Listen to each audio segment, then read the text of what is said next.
Kalau dokter sudah mengatakan, sudah ini nggak ada obatnya, ini belum ditemukan penawarnya, maka Allah turunkan kemudian beberapa ayat dalam Al-Quran berupa zikir-zikir tertentu yang kalau dilakukan dengan benar maka melahirkan penawar yang tidak ditemukan secara fisikal. Apa diantaranya?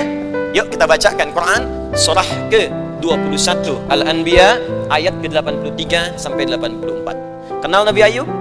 Bukankah ujian Nabi Ayub alaihissalam salah satunya kena penyakit fisik? Ya. Pertama ujian harta, habis semua asetnya. Yang kedua ujian keluarga, wafat semua anaknya. Yang kedua ketiga ujian fisik. Diuji dengan penyakit, maaf, yang belum ditemukan obatnya, tidak akan pernah dirasakan orang sebelumnya, tidak dialami orang setelahnya, saking parahnya penyakitnya. Dokter mengatakan sudah nggak ada obat. Orang mengatakan secara klinis mustahil sembuh, nggak ada obatnya. Maka apa yang dikerjakan oleh Nabi Ayub alaihissalam? Ingat, ini pesan dari Al-Quran. Ada isyarat begini, ketika manusia mengatakan, makhluk mengatakan ini mustahil, itu tanda pertama dari Allah supaya langsung kita diminta untuk memohon kepada Allah subhanahu wa ta'ala.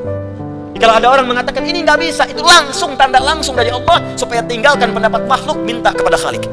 Itu poinnya. Makanya seringkali ujian penyakit itu diantaranya mendorong kita untuk mendekat kepada Allah. Jadi kalau Anda diberikan penyakit sampai parah, nggak menyebut nama Allah juga, perlu dikasih apa lagi supaya ingat sama Allah? Jadi kalau diberikan yang paling parah, nggak sempat menyebut nama Allah juga, Anda perlu dikasih apa lagi? Karena itu seringkali ujian itu, kata Nabi, jika Allah mencintai seorang hamba, diberikan ujian supaya dekat dengan Allah. Innallaha idza ahabba 'abdan ibtala. Allah itu kalau sudah cinta dengan seorang hamba, diberikan ujian supaya ingat, nyebut. Mungkin sebentar lagi wafat, sebut nama Allah, dekatkan diri dengan Allah. Makanya, maaf ya, nikmat kesehatan itu berharga ketika sakit. Ya, syukur nikmat itu datang ketika sakit. Peningkatan ibadah hadir ketika sakit. Begitu diuji, ingat Allah. Nah, ini yang dikerjakan Nabi Ayub alaihissalam. Begitu penyakitnya sudah mulai mengganggu beliau ibadah, maka perhatikan zikirnya. Amalkan ini, bacakan dengan penuh ketulusan. Wa Ayyuba, dan kami buka kisah Ayub alaihissalam. Idh nada rabbahu anni massani yadurru wa anta arhamur rahimin. Ini zikirnya. Anni massani yadurru wa anta arhamur rahimin. Anda boleh bacakan dari sini.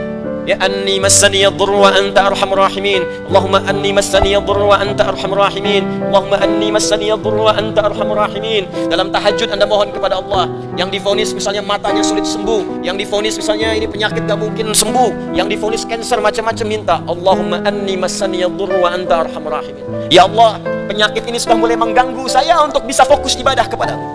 Ini kuncinya. Jadi kalau bacakan ayat ini, arahkan ke kepentingan ibadah. Jangan cuma minta sembuh. Sebab yang pengen sembuh pun banyak. Jangankan Anda, yang lain pun pengen sembuh. Apa motivasinya supaya Allah cepat sembuhkan kita?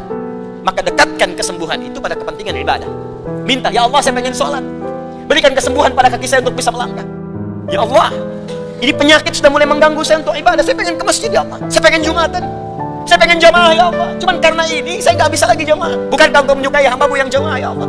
Bukankah Engkau menyukai hambamu yang sholat bersama ya Allah? Bukankah Engkau menyukai zikir ya Allah yang Kau dengar setiap waktu ya Allah? Wa anta arhamur rahimin, sedangkan Engkau yang paling sayang padaku. Kalau yang paling sayang saja tidak Engkau sembuhkan, lantas kepada siapa lagi aku mohon dan meminta? Kalau kepada yang paling sayang saja tidak menyembuhkan, kepada siapa lagi aku mesti meminta? Anda tahu apa jawabannya? Fastajabna lahu fakashafna ma bihi min dhurrin wa atainahu ahlahu wa mithlahu ma'ahum rahmatan min 'indina, ujungnya wa dzikra lil 'abidin. Kata Allah, kalau ada orang yang mengamalkan zikir ini seperti Ayub mengerjakannya, aku akan sembuhkan penyakitnya, hilangkan semua kesulitannya, bahkan aku kembalikan aset-aset yang dirasakan hilang. Anda biaya keluar sekian juta, puluhan juta, miliaran, dibalikin oleh Allah seperti Allah mengembalikan Ayub dan anak-anaknya plus aset-asetnya.